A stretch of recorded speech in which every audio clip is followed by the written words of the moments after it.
Well, welcome to the first ever Brent and the Boys podcast. Let's go. I knew I was being watched, so I didn't show up. Man, I didn't even know you existed. Oh, that's not true. All I knew is that maybe I like this guy. The next thing I know, I'm sitting in Starbucks. He's like,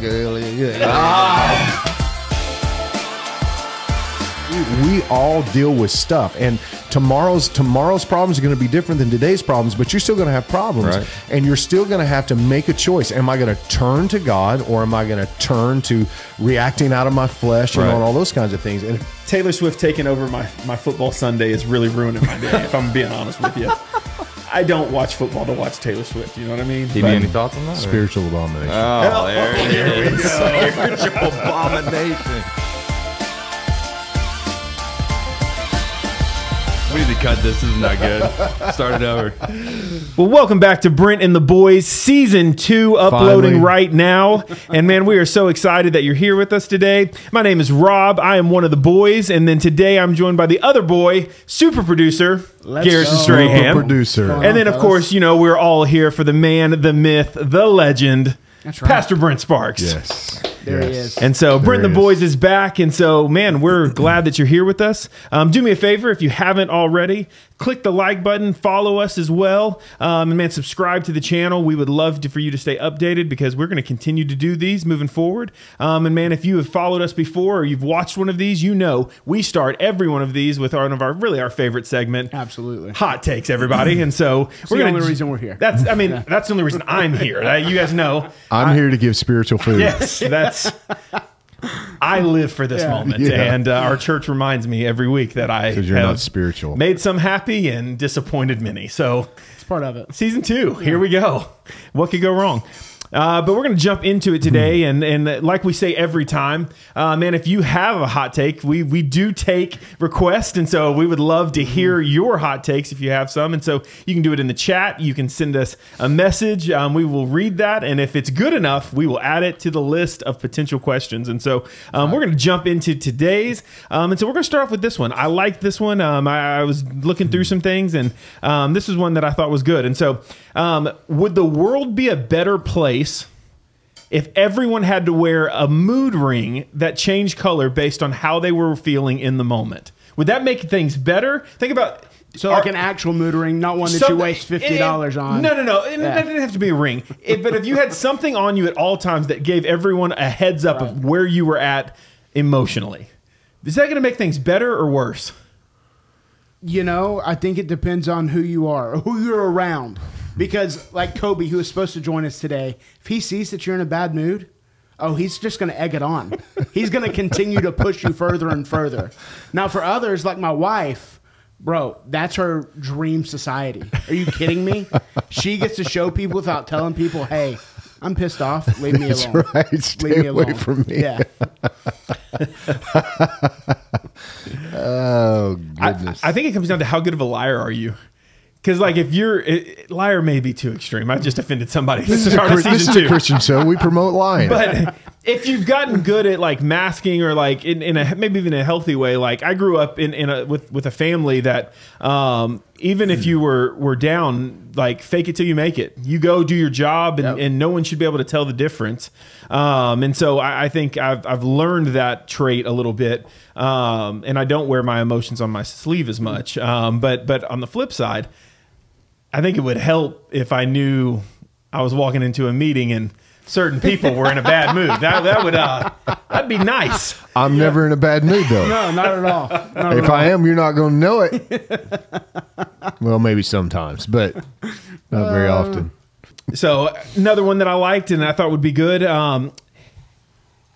Would it be more embarrassing to have your social media post from a decade ago resurface? Oh, God. So everything you posted 10, 15 years ago, which I've gone through and had to delete a lot of stuff, especially once you start ministry. If you grew up, you're our age, 10 years ago is a wild time on social media. Yeah, we were talking about this morning. Our Facebook memories that pop up from 10, 12, 13 years ago.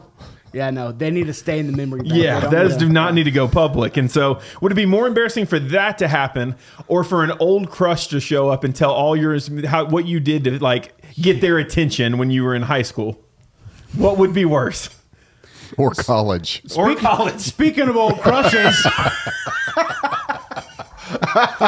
can I tell the story, boys? That's a boss question. Let's see his mood ring. What's it saying?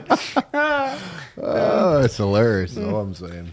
No, I think for me, I think even though I know it was probably cheesy, I would rather an old crush show up and tell embarrassing Rob stories than old social media posts pop up. I think that's a safe answer. Yeah. You know, I don't know if I have any posts that'll get me canceled, but I'm towing the line. You know what I mean? You know? It's good to hear. Good to hear. Yeah, I don't know what was posted 10 years ago because people have been posting for me for 10 years, so I don't have a clue what was posted. So, and I did have an old crush show up recently. So. Which one was worse? That's hilarious. That's so funny. All right, and last but not least, before we jump into it today, we just started college football season. You have three dedicated fans to three major football programs, and so two this season. I mean, it's quarterback looks good, but we got to talk a little football. And so, how we feeling? The beginning of the season has started. It's funny because it's just far enough in that you can feel a certain type of way about your team, but not far enough in that you can actually know. And so, how we feel? I mean, I knew before the season even started, feeling fantastic. This is a fact of life. Listen, we just smashed USF last week, 42-16, right? I mean, that game was never in doubt. So we're national championship or bust. Jalen Milroe's going to win the Heisman. I mean, Bama's back, baby. The standard never left. Same thing to the Sooners. Tide. Sooners never left. They never went anywhere. We beat Houston 16-12.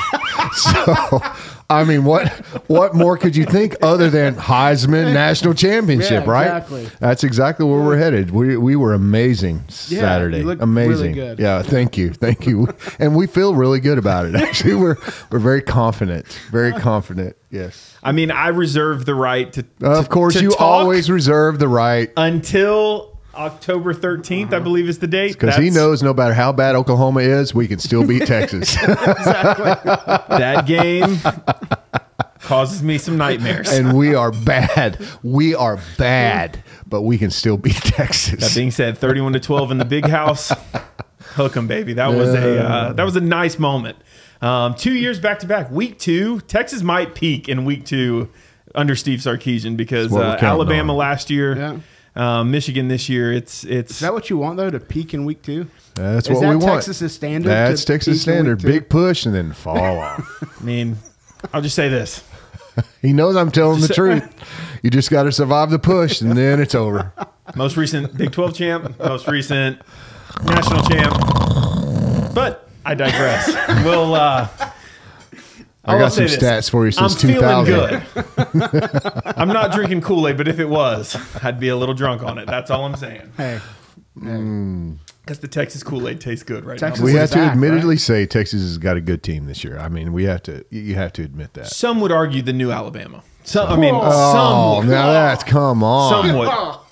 I wouldn't. The new Alabama. Wow. I mean, I think we're more Alabama than Alabama's Alabama. Well, right now. I don't know. Yeah, Kalen DeBoer has those boys on a mission. He does. We're out to prove something this season. That fumble made it 21-16 at the goal line was. Look, we knew that USF needed help, right? We're already paying them, so we just want to make it a game. That's how we felt about Houston. Yeah, Let's go play the worst game we possibly can just to make them feel good. Well, we get $1.5 million. Yeah. Yeah, that's exactly what we're going to do. The same thing with Tulane this weekekend. Absolutely. And Tulane's absolutely going to destroy us, but we're going to give them a lot of money to do that. Tulane actually isn't too bad. They're a great team, actually.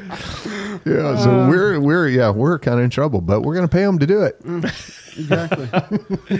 Well, it's our favorite time of the year, man. We love football season. We love all of the things that come with the fall, and one of them for us, and I thought it'd be a good place to kind of kick off our talk today is that in the fall is we started our small group semester. And if you're in our church, great. But even if you're not, we're starting off in our small groups and we're going through the book of Romans. And I thought basically week 1 of our small groups and week 2 of our small groups covered chapter 1 of Romans. And so as this episode airs, we will be discussing the first part of the second chapter of Romans. And I just thought it'd be a great place to kind of start a discussion and just talk a little bit about what Romans is talking about, but also just talk about the idea of the concept and the major verse that I know all of our small groups here at the church. But even if you're not, Romans 1:16 talks about, I am not ashamed of the power of the gospel. And man, I just want to talk about that and what that can mean in our lives, but also the impact that it can make as we step into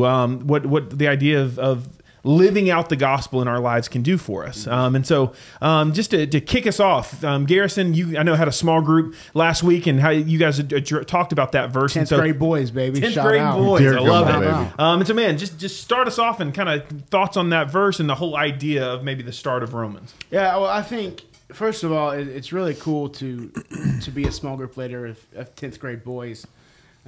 Sometimes, not all the time. Right now, it's a great semester. We have a great group of boys.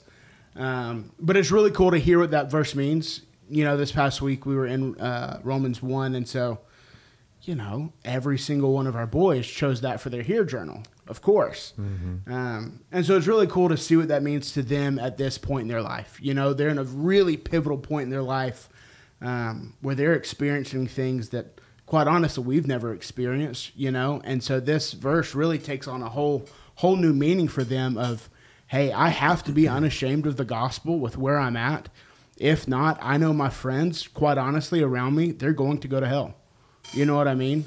And so it's just really cool to see how they're adapting that verse into their everyday life, because these boys have caught the vision of, man, if I don't do something about it, who will? You know, there's a kid in our youth group, we're talking about him at lunch, who made a shirt recently. You know, why not me is, I believe, what it says, right? And even Friday night at PNG's football game, there was a whole group of boys walking around with shirts that said, why not me? Yeah. And so they're just adopting that right now in this season. It's such a cool thing to see. To be honest, I wish I would have had that boldness that they have At that age. At their age. Yeah. You know, I waited so long to, quite honestly, accept the calling that God had on my life to live out that verse. I just wish, you know, looking back on it, it's weird to think about, where would I be now? Would I still be here, you know? Or what all could I have accomplished in those few years where I just kind of was lukewarm, quite honestly, you know? So it's just really cool to see those 10th grade boys really living out that verse in their everyday life, you know? Boss, thoughts on it, on not just obviously Romans, more just like the idea of the gospel and how that impacts not only giving our life to Jesus, but obviously what Paul's really addressing is to the church, to those who have already experienced the salvation power of the gospel, how that transforms our lives. Well, I think it's a sign of whether God's really changed you or not, if I'm honest with you, because if he's really changed your life, then you want everybody to know it, you know. And you see a lot of people, and again, you know, we do it at our church every week, so I'm not against this, but a lot of people just pray a prayer, and it's not that they may not mean it in the moment, but they're really not praying it as in the sense that I'm going to change my life. I'm just praying this because I want to be safe. I don't want to go to hell, you know, whatever the case may be, but I still want to live the way I want to live. And then they still have, if you want to, what we call that man-pleasing spirit, where you go out, you're more concerned about what people think about you than you are anything. And Paul, of course, when he wrote this, you got to realize he's right in the middle of Rome, you know, I mean, where Caesar, you know, has declared himself the one true God, basically, God, right. You know, and he's declaring himself and everything that he does, the good news, you know, and all these kinds of things. And so Paul really is kind of writing to what, you know, Caesar has kind of declared about himself, you know, and Paul is saying, look, you know, I just want you to know there is one true God. His name is Jesus. And I'm not ashamed to tell you about this gospel, this good news that I found, that Jesus died. He resurrected from the dead. He can change your life. He changed my life. And I think it really is a sign for all of us that, you know, God's radically changed me. I'm willing to tell you, I'm not ashamed. I'm not ashamed about it. I'm not ashamed in front of this person or that person. And so think what you want to think about me. God has changed me. And that's, I think, comes really, we talked a little bit actually about Sunday. It's really the root issue, I think, of where we are as the church in general. People want God, they love God, they experience God, but they care more about what people think about them than they do their souls, if you will, because they don't want to witness to them. They don't want to tell them about what they found, because people are going to think they're radical. They're going to think they're crazy. They're going to think all these things. And of course, in that culture, the culture that we live in, that's what you're going to experience from some people. They don't want the ridicule of that. So I'm just going to keep my faith private is what I'm going to do, because that's safe for me. And I don't deal with any issues, you know, on that. I don't mess with anybody. They can believe what they want to believe, instead of caring enough to say, you know what, I don't care what you think about me. I'm still going to tell you what Jesus has done for me. And I can do that in a way that doesn't make me look crazy. I can do that in a way that's not offensive to you. I can just share with you what Jesus has done. And if you want that, great. If you don't, that's your choice. But at least I'm giving you the opportunity, because I'm not ashamed of what God has done in my life. Right? You know, one really cool thing this past week, my wife also, she has 10th grade girls. And they went through the same thing, Book of Romans, chapter 1. And one of the girls, I'm not going to call her out, but her prayer at the end of the night was, you know, I've lived my entire life as a Christian. I've been saved. Every Sunday I ask God, God, forgive me of my sins. But she said, I've done that every Sunday because I've wanted to save myself. And she said, I want you guys to pray for me that I not only live this out so I can save myself, but I want this to be my verse to go and save others. She said, I've been worried about myself and my salvation, but now I want to worry about other salvation.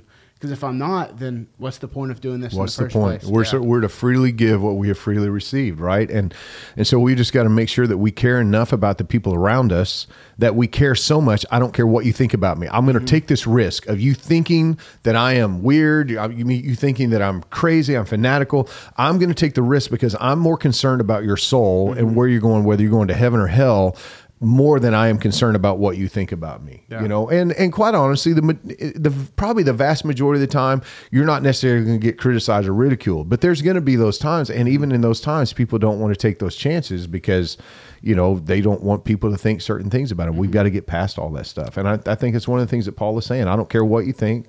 I'm going to tell you about Jesus. Yeah. I love my favorite part of the beginning of chapter 1.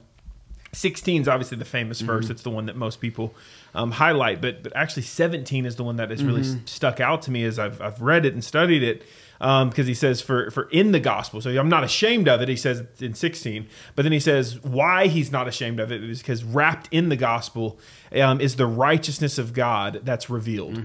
A righteousness that is by faith from first to last, just as is written, the righteous will live by faith. And then this idea, and I love this idea that wrapped in this idea of the gospel is righteousness, and righteousness means to be made right. And man, not better than others, not good enough, but to be right. Or right with God. And in that notion is this idea that it's not just fire insurance from hell, right? It's a here and a now that the gospel transforms our lives now and turns us into the righteousness of God. And man, we talk about this a lot here at Encounter, but maybe you're watching and you don't listen or go to Encounter. Man, one of the things we talk about all the time is that when it comes to the power of the gospel, that the righteousness of God gives us the ability to learn to say no, right? Like we don't have to be what we used to be. We don't have to do that. And so I think not only is Paul saying, man, I want to reach as many people as possible and change people's lives, but also it gives me the ability to be made righteous and to be in right standing with God. And that's going to change how we live. And so I just wanted to open up the floor a little bit and discuss that. Like, what is it, not just what does it mean for the gospel to change our lives, but truly when I think through the idea of righteousness, how can we learn to live a righteous life? Well, we've been made the righteousness of God. So when Jesus comes into your life, you're made righteous, not because of your righteousness, but his, right? So what does that really mean? That means that every time God looks at you, he sees Jesus, right? So he's not looking at all the faults that Brent has, and Brent has plenty, right? But instead he looks at the sacrifice of his son Jesus. So when he looks at me, he sees that sacrifice, which makes me righteous in his eyes. It makes me worthy in his eyes of all the promises of God, you know, because of what Jesus did. And I've accepted that sacrifice. I believe that Jesus is the Son of God, that he died on a cross for my sins, that he got up from the grave and he's alive today. I believe that with everything that's within me. And so because of that, and I've accepted that, well, that means now everything that God has for me, every promise of the Bible belongs to me. Why? I've accepted the sacrifice of Jesus, and I have been made the righteousness of God through that sacrifice. And so that qualifies me as an heir, right? I'm an heir of Christ now. That means whatever Jesus gets, I get. Because I've been promoted to that level because of, that's what's so amazing about this. You know, we've all been promoted to that level. We are sons of God, just like Jesus is a son of God. We are sons of God and daughters of God if we accept Christ. And he sees us that way, and it opens up this life of abundance that God has for us in every possible way, from peace to joy to strength to healing to victory to authority to prosperity, whatever you want to put. It's a life of abundance that God has for us, that the righteousness of God provides for us because we accept the sacrifice of Jesus in our lives. Yeah. So important. Yeah. You know, I love the way it ends right there. I believe Paul's quoting Habakkuk here at the very end, that verse right there where he says the righteous shall live by faith. And I love that it includes that in there, that you have to live by faith righteously. So it's one thing to live righteously in the world standards, because righteousness is just morally right. And morals, us as Christians, obviously we have a moral compass. We believe that there's only one set of truths, but if you look at the world, there's so many different sets of truths. You know, so morality can mean one thing to us, but something else to somebody else down the street. But I love that he says that you have to be righteous through faith, because it's one thing to just do good things, right, to be considered righteous. But if you're not doing good things through faith and for faith, then you're just a selfish person. I mean, just quite honestly, you know, and you're trying to manipulate people into thinking, man, look at what he's doing. You know, and you're dragging people with you instead of carrying people with you to the cross. Because quite honestly, I mean, it goes back to 16. If we're not carrying people with us to the cross, if we're not unashamed of the gospel, then we're dragging people away from the cross instead of pushing it to the cross. And so you have to be righteous, but you also have to do it in faith. I love that. I was reading something and it was addressing this, and it was saying that one of the thoughts in there was that when it comes to the idea of righteousness, we struggle sometimes to take it serious because we live in a world, especially young people, and young, I would just quantify as maybe like 40 and below, right? Because you grew up in a social media era. Social media has kind of, my age and younger, and worse for the younger ages, but has molded and shaped. And what's come with that is a byproduct is heavy on the comparison. You're using social media as a way to compare, am I successful? Am I good enough? Do I get enough likes? Blah, blah, blah, blah, blah. And so I say all that to say that when it comes to spirituality, we struggle with righteousness sometimes because we base our spirituality on other people's badness or goodness. And I'm a good person because someone else is a worse person. And the idea of this, I think, when it comes to righteousness is like you said, we've been made right because of him, nothing to do with us. And I think when we get into that comparison mentality, one thing I read said it this way, like, whether you're a good sinner or a bad sinner, you're still a sinner. And what Paul is trying to get you to understand is if you'll embrace the righteousness of God, you'll live differently. You'll act differently. And I think it's interesting. And this is, like I said, I almost picture this as if you're listening, you could literally just open your Bible and kind of follow along with this. We're not going verse by verse, but kind of theme by theme through this. So he talks about the gospel and that the gospel embraces righteousness. And then the rest of chapter 1, he basically goes in and it says, if you don't embrace the gospel, your life's going to look a little differently, and you're going to act differently. And I think it's interesting because it goes through and it starts saying all of these things. Then the whole chapter ends with this list of sins that the world will look like if you don't embrace the power of the gospel and the righteousness that comes with it. And so when it comes to this, and I'm not trying to necessarily hone in and just beat everybody over the head if you do these things at the end of Romans, but more, I just want to open the discussion and say, when it comes to how we act and how we live, how can we fall into this idea of saying, I'm trying, because I think there's a lot of people out there that go, I'm trying to be changed by the power of the gospel, but I'm still in the process of growing. And I'm not, I still screw up a lot. how can we speak to them, and what would you say to the person listening who goes, I'm trying to be transformed, but I'm still in progress. I'm a work in progress. And some of the things listed in Romans, I may find myself still struggling with or doing, but I don't want that to be my reality. What would you say to that person that goes, I'm trying to live this, but I'm still struggling? Well, first thing I would say is don't give up, right? I mean, we've all found ourselves in those moments where we feel like we're in the vicious cycle of, I want to be free, I'm bound up. I want to be free, I'm bound up. I want to be free, I'm bound up. You know, and it's just this vicious cycle sometimes that we find ourselves in. I found myself there before too. But the thing about it is that you just don't give up. You always keep having the desire, God, I want to change. And God, I need you to help me change. But here's the thing. It really is true. And again, you guys hear me harp on it all the time. But if you truly want to change whatever it is that, you know, that you're dealing with, then you've got to focus on, okay, I've got to start focusing on the things of God and not what it is, the things that are causing me to do this or think this way, right? So again, what you watch, what you look at, what you click on, what you read, what you listen to matters, because if you're doing things that are, you know, if you're listening, clicking on all those kind of things that are going to satisfy your flesh, well, guess what you're going to do? You're going to act out on your flesh. You're going to act out that way. And that thing that you're struggling with, you're constantly feeding it. And so your mind is going there, and because every sin starts where? It starts in your mind first. It isn't just something you actually think about it before you do it. There's nothing that you're going to sin. There's no sin that you commit that you don't think about first before you do it. Well, if that's the case, then what put that thought there? You know, what caused that thought to get there? And you've got to begin to eliminate those things in your life to be able to do that. So, you know, if it's, you know, let's just say some guy's got a problem with pornography. Well, then what am I going to do? I've got to make sure I don't pick up the magazine. I got to make sure I don't click on the video. I've got to make sure that I'm accountable to somebody. Say, hey, I need you to watch what I'm doing here. So that you do what? You stay away from that, so that the thoughts don't get there, so that you don't start acting out on things that are going to destroy your life. And it's that way with everything. So what do I got to do? I've got to put my mind on the things of God. And people say, well, I don't want to do that. Well, then you don't want to be free. And I really mean that, because if you truly want to be free of these things that are keeping you down, that are keeping you away from living the life that you say you want to live, and I believe that you want to live, then you've got to change some of the choices that you're making and some of the things that are getting you to that point, and start filling yourself again with the things of God. So I'm going to surround myself with the people of God. I'm going to get in a small group. I'm going to read my Bible. I'm going to worship, and I'm not going to watch some of these shows that I've been watching or listening to some of this, whatever it is that's causing that. I'm going to separate myself from all that stuff so that I can keep my mind, because when you renew your mind, because it's a mind issue.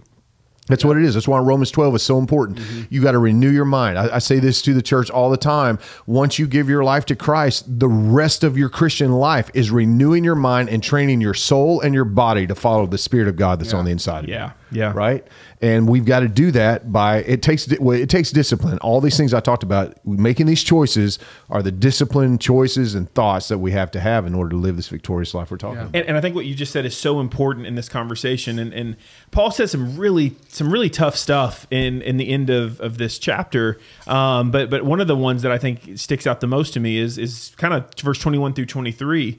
And he paints the picture that basically, if you won't discipline yourself, and if you won't, and I think just like that cycle says, and Pastor Brent says, if we can get that flowing in the right direction, the opposite is true. If we don't, and we let our flesh dictate what we want and how we live, and if we won't discipline ourselves that way, Paul paints the picture that basically says that if we choose to put our flesh first, God will take his hand and say, fine, you can live that way. He will allow us to. And I think that's a really scary place to be, because I think in the midst of that, even though God is desperately always trying to draw us back, he says, if you want to do life without me, I will let you. And I mean, I think that's just the warning that in this chapter that it gives, is that, like, if you're in progress, like Pastor Brent said, don't give up. Why? Because if you won't give up and you'll keep working this, God will show up every day and meet you there. And he'll give, and I really believe the power of God will supernaturally fall in your life and help you live the right way, but you've got to put effort to it. You know, and I think too, in that chapter, the verse down in there that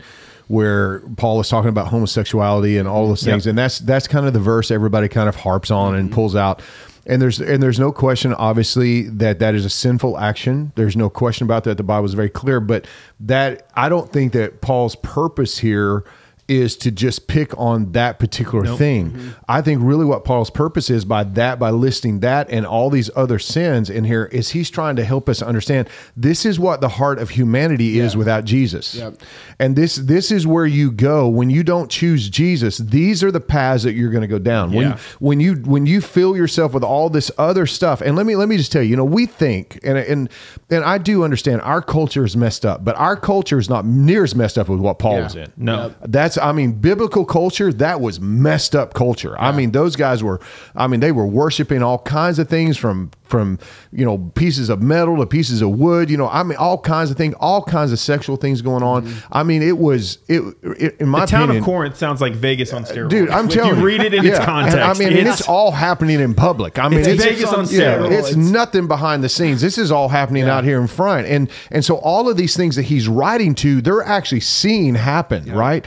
And so it's not like he's trying to pick on certain things. All he's trying to say is that when you delve yourself over to your flesh, when you say, I'm going to do life without God, this is what life without God looks like. Yes, That's what he's trying to say. Exactly. This is what life without God looks like. And it's going to take you down the path of destruction. And it's going to destroy you. You must have God. You've got to choose God in your life so that your life doesn't go down this path because this is the picture that you're going to find yourself in. The Bible tells us we all fall short. It's human nature, like you just said. And I think about Peter, right? And it's probably because I just preached on him a couple weeks ago, right? But the humble brag. The difference between Peter and Judas, right? They both sinned, right? They both betrayed God. They both betrayed Jesus, right? But the difference in between the two is the fact that Peter repented and Judas regretted, right? And that's where people get so caught up in their own sin is they just start to beat themselves up. They're bogged down in their own regret. Exactly. Right. Man, what's the point of me continuing to try? I'm just going to fail again. Yeah, you are going to fail again. But that's where the grace of God comes in. The Bible tells us, Jesus tells them, how many times should you forgive your neighbor, right? 7 times? 70 times 7. Right? Because Jesus is just going to continue to forgive, grace, because that's what he did for us on the cross. So many times people get bogged down in their own regret when Jesus is telling you, no, lean not on your own understanding. Trust in me with everything. It's like Proverbs says, look, I'm here to carry that shame and that burden with you. And because I've already washed it all away. Yeah. This is going back to some of the body, soul, spirit stuff that we've taught here at Encounter a lot throughout the years, but anytime your body is making the decisions for your life, anytime your flesh is winning the war and it's not submitting to the Spirit of God on the inside of you, what's happening is idol worship. That's why the first command, I really believe, is that you shall have no other God before me. That God's expectation was always that he would be first. And I'm just telling you, if your body, and like Pastor Brent said, when you have an idol in your life, it's going to start to manifest itself through the things in the end of Romans. It's the fall of humanity, and this is what life looks like apart from God.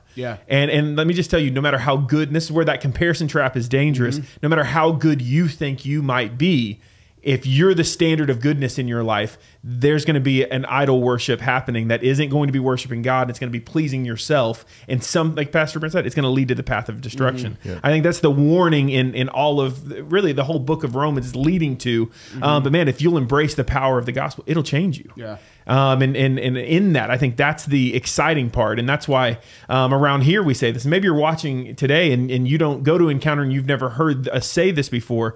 But man, a challenge we give every person at our church every Sunday is if you'll give us 1 year of your life, if you'll commit, find a local church, go all in and let the power of the gospel begin to transform you every day for 1 year. I'm just telling you, you'll look up a year from now and look different because the gospel never leaves you the way it found you. That's right. And that's, I think, the hope of the gospel is that the righteousness of God begins to show up. And so in the midst of that, if someone is finding themselves, and I think, like I said, they're sitting here going, I'm screwed up right now. Obviously, we said like regret versus repentance. Pastor Brent, would you just speak a little bit to somebody who's maybe in the midst of some mess right now? What does repentance mean? How does it look like? How can they get out of this mess that they found themselves in? Well, you have to remember it's a process. You know, I mean, obviously when you repent, you're forgiven. I mean, God's going to forgive you immediately. But there's still things that are you're going to have to make choices. You're still going to have to make right choices. And you're going to have to get in that process.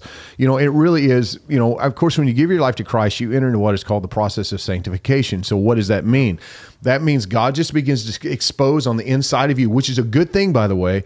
He begins to expose on the inside of you the things that are there that are contradictory, if you will, to his word, that are contradictory to the relationship that he wants to have with you. So he'll begin to deal with those things individually. And that list is different for all of us, right?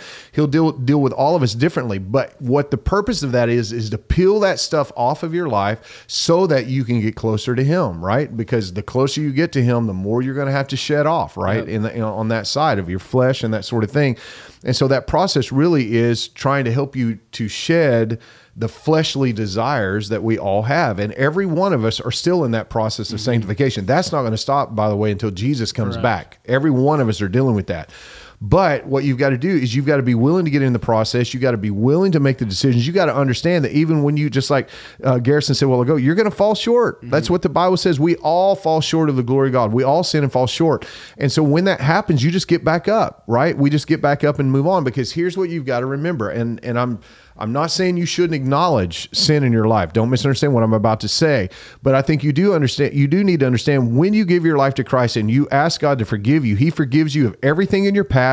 He forgives you of everything in your present. He forgives you of everything in your future, right? He's not going to come back 3 weeks from now and die on the cross again because you committed some sin. It's already forgiven. Now, is it important for you to acknowledge that? It is important, I think, for you to acknowledge, God, I blew this. Thank you for your mercy. Thank you for your forgiveness. But what they were talking about a while ago goes back to, I think it's Romans chapter 8. There is no condemnation for those who are in Christ Jesus, right? So what the enemy is going to try to do when you mess up, what's the first thing? He wants you to feel condemned. He wants you to feel guilty. I'm never going to get out of this. I'm never going to get free of this. That's what the enemy wants you to think, because if he gets you thinking that way, then he gets you down. But if you recognize, you know what? I blew it, but God's already forgiven me of this. He's already forgotten this. I don't have to be condemned about this. I don't have to be guilty about this because of what Jesus has done for me. So that means I can still keep my head high. I can still keep a smile on my face. I can still move forward even though I messed up, because I'm in this process of becoming what it is that God wants me to become. And he's going to change my life because I'm willing to stay here and not get down and beat myself up over every bad decision that I make, because Jesus is the Lord of my life, right? Garrison, I think somebody who obviously does lead small groups and with a younger audience, right? And I think that's a unique place where you have people who are actually trying. And here's an interesting thing about our church is a lot of our youth. There's a big percentage of our youth group who they are the only people in their family who go to church. And so, man, as somebody who deals with that, how do you, what would you say to the young person listening that's like, hey, I'm trying, man. I don't have an example for what this looks like, but I've given my life to Jesus. I'm trying to get it right, but I'm still in progress. How do you encourage your youth kids on a regular basis that are going through that? It's simple. It's just keep trying. Keep trying. Don't stop. Just because you messed up doesn't mean that you have to stop. Just keep going, keep trying. And eventually you might not see fruit right now, right? You might not see fruit 10 years from now, but you've planted a seed at some point within now and those 10 years where you will see fruit eventually, right? It might not be on this side of eternity with your friends around you, right? But you planted a seed at some point if you keep trying. And it's literally that simple. You know, there's a kid in my small group right now whose parents don't come to church, right? He's the only one, but he's here every Sunday. He's here every Wednesday. He serves faithfully, and life is hard for him. You know, he's very open and honest about that. But the one thing that I love about him is he keeps going. He doesn't stop, even whenever, quite honestly, his parents ridicule him about it, right? Why are you still going? Because this is what I have to do. This is what I need to do. He keeps trying. And so it's literally that simple. I don't think there's a magic potion or a magic spell. It's just pick yourself up That's it. and keep going. Love It's it. literally that simple. It's just, and it's the same with the Bible. I don't understand it. Keep reading. Yep. Yeah. Right? Keep reading. Because there's going to come the time where you are going to understand. Yep. You know, and that very passage that you thought you would never get, all of a sudden one day the Holy Spirit's going to cause something to jump off of that page, out of that verse, that you're going to see. Why? Because you didn't give up. Even though you didn't understand it the first time, you didn't understand it the 15th time you read it. But when you got to the 16th time, all of a sudden something came alive on the inside of you because you didn't give up. Yep. You kept reading and you kept going back to the Word even when you don't get everything about it. And I think that's what's so important, you know, about our lives with God. I mean, we're never going to understand everything about Him, but we just got to make sure that every day we are still taking the step. I'm taking the step. I'm taking the step. I'm moving forward. I'm gonna be with God. I'm gonna read my Bible. I'm not gonna be condemned because I didn't read it yesterday. So what? I'm gonna get up today and I'm gonna do what I'm supposed to do today, right?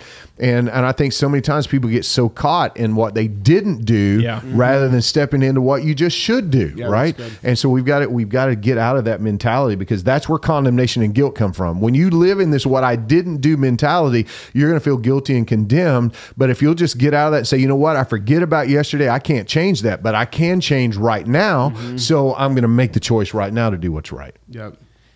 I love that. I think one last question or big thought I kind of wanted to cover before we close is, and you kind of addressed this partly on Sunday, but Paul's writing to a group of Christians in a church, right? And part of what I think he's answering is people who are going, we live in this crazy society. How did we get here?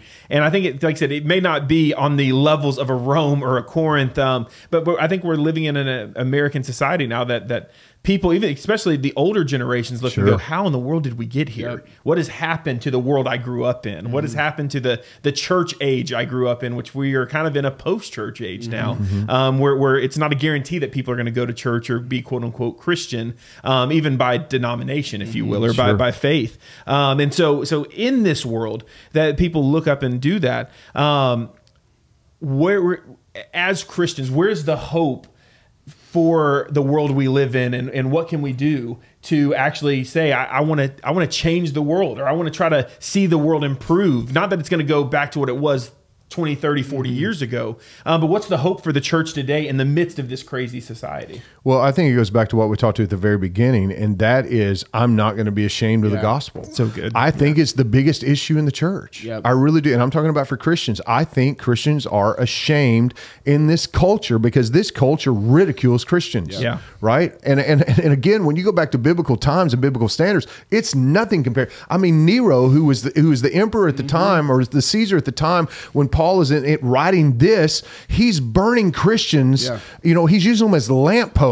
I mean, that's what the guy's doing. I mean, it was a messed up time, but yet those people were still standing for Jesus, even though they were being martyred. But yet here, all it is that all we've got going on in America right now is somebody saying something negative about you. They're not killing you like they're doing in China, like they're doing in Iran and Afghanistan and all that. They're not killing you. All they're doing is saying something about you. And I'm talking about the church in general. We're having a hard time standing up with people saying bad stuff about us. What if they actually start persecuting us? Right. Yep. Right. What if actually physical persecution starts coming? What's going to happen? Right. Yep. And so you've got to learn to stand up for God and righteousness in the right way and in a loving way, but to freely give. You've got to freely give what you freely received. And to me, it really is the true sign for me when I'm kind of judging somebody. Well, we're all judged by the fruit in our lives. Yep. And so I can tell you real quick when I get around somebody whether they've got a radical relationship with Jesus or not.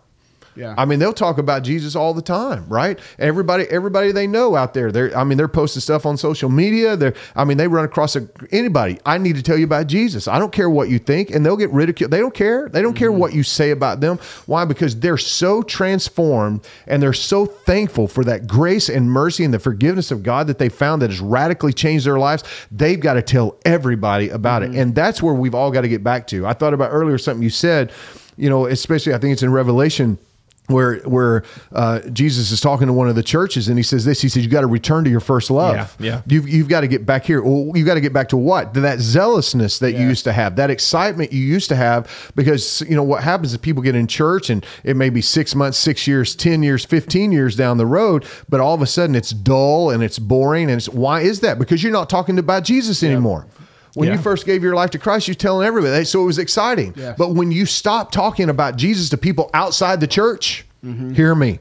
When you stop talking to people outside the church about Jesus, your Christian life becomes dull and boring. So good. Yep. Dull and boring. So good. Yeah. You want excitement? Start telling people about Jesus. You might get some criticism and ridicule, but you're going to get more fruit and you're going to get more victory from it than you are criticism and ridicule. If you'll just live this way, it'll change your life. I think about when I think about the moments where after I've given my life to Jesus, the most invigorating, best moments where I feel like I've experienced the power of the gospel. Honestly, I love what you just said, because it wasn't on a stage. We all are pastors who hold a microphone at times and preach. It wasn't on a stage. It wasn't doing a salvation prayer at the end of a message. I think about when I was a young adult pastor 6 years ago, and there was a little girl who was a volleyball player at Lamar, and it was right before the end of the semester, before she went home for summer break. She'd been attending, and she was going through some things, and we said, "Hey, can we take you to dinner?" And we met at Jason's Deli, and right there we got to hear her story, and we said, "Hey, it sounds to me like you need to give your life to Jesus." And she gave her life to Jesus right there at a booth in Jason. And I think about, that's the most amazing moment I've had in my life as a minister, as a pastor, and it wasn't on a stage. And I think to you can do that. There are people in your life who need you to just say, "Hey, can I invite you over for dinner? Can we take you to go grab coffee?" And you talk to them and you just go, "Hey, let me tell you what Jesus has done in my life." It'll change your perspective on life, and it'll change how you live your life if that becomes a normal practice. Garrison, any thoughts? Well, I mean, I think we've seen this decline because we've become such a consumer society. Yeah. Right? We consume instead of produce. So good. And we're not called to consume, we're called to produce. Exactly. And so I think that's where such a big problem lies, is we think it's just the church's job to share the gospel. Yeah. It's not the church's job. The church is here to equip you. The church is here to equip the saints, but we're here to send you out, just like you preach Sunday. We're here to reach the lost, and if we're not reaching the lost, then we're not acting out the gospel. Yeah, we're not doing what the church is supposed to do. And that's why we see and where we see a decline. And so, like you said, I mean, personally, that's what we're called to do personally, right? We're not just called to invite people to church. That's a great step. Don't get me wrong, right? We're not just called to invite people to church, though. We're also called to share the gospel with them personally. Yeah. Right. And that's I think that's a big deal, because I think people kind of cop out that way. Well, I'm just going to invite you to church, which is a good step. I would never criticize that, but you do have responsibility to share your testimony. We say it like this around here all the time: your story matters. What God has done in your life is unique, and you are a prophetic word to the people in your sphere of influence, that if God did this for you, he can do it for them, right? If he set you free, he can set them free. And that's why it's so important. You've got to share your story with the people around you. And I'm going to tell you right now, and I'll say this to every pastor that might be watching this, it's the same thing for me. If we could motivate our people just to tell their stories outside of this church, let's just say we could motivate everybody in 1 week to go tell their story with somebody, okay, of what Jesus had done in their life. If we could motivate them to do that, I'm telling you, our churches would double overnight, triple overnight, quadruple overnight. Why? Because those people's stories are going to affect somebody. They're going to give their life to Christ, and they're going to want to come to church. It's just need a platform to share your story. You don't. You just need a conversation. That's all you need. Take somebody to lunch. Go get them a Coke, whatever the case may be. Let me tell you my story of what Jesus has done in my life. And it's baffling to me why people are so concerned about that. But I do understand just the human side, the fleshly side of, I don't want people to think I'm crazy. I'm a fanatic. I don't want them talking bad about me behind my back. Well, neither did Jesus, right? I mean, but look what, he didn't care. He did not care. And that's, I think, the whole point. Jesus is like, I didn't care what man thought. I got up here and I got on this cross and I died and I did all these things that I could have walked away from in a heartbeat. The Bible says he could have called legions of angels just like that to come rescue him. But he chose not to do that because he loved all of us. Even when we were sinners, he died for us, right? And so we've got to be willing to say, okay, God, if you love me that much and you did that for me, then I'm willing to take the risk of somebody ridiculing me, criticizing me, to share my story with them so I can see their life change for Jesus. So here's the challenge as we close today. if you're listening to this, I think God wants to speak to you right now and just like, who's the one? Yeah. There's somebody in your life that you're supposed to share your story with. That's right. And man, I mean, I think there's more than one, but it's got to start with one. Yes. And just like Garrison was talking about earlier, whether you've done it before, you've messed up before, it doesn't matter. There is somebody who your story is meant to impact. And so who is it? And I think there's people popping into your mind right now. Man, invite them over to dinner. Say, hey, can we go grab coffee? Can we hang out tomorrow? If you're in school, can we go to lunch? Sit at the same lunch table tomorrow. There are places and opportunities. Your job is to find out who's the one, and then look for that moment. Exactly right. And just tell them your story. Say, can I just tell you what God's done in my life? And I'm just telling you, it's going to open a door, and they're going to ask you some questions. You're going to get to share Jesus with them in that process. Just and plant so, the seed. man, thank you so much for joining us for Brent and the You boys. bet. We appreciate you, man. Any final thoughts, boys? Love it. I'm glad we're back for season 2. Boomer. Roll Tide, baby. And hook them. Brent and the boys, man. Follow the channel. Watch the episode. Tell your friends about it. And if you have any hot takes, submit them. We love you. We'll see you next time.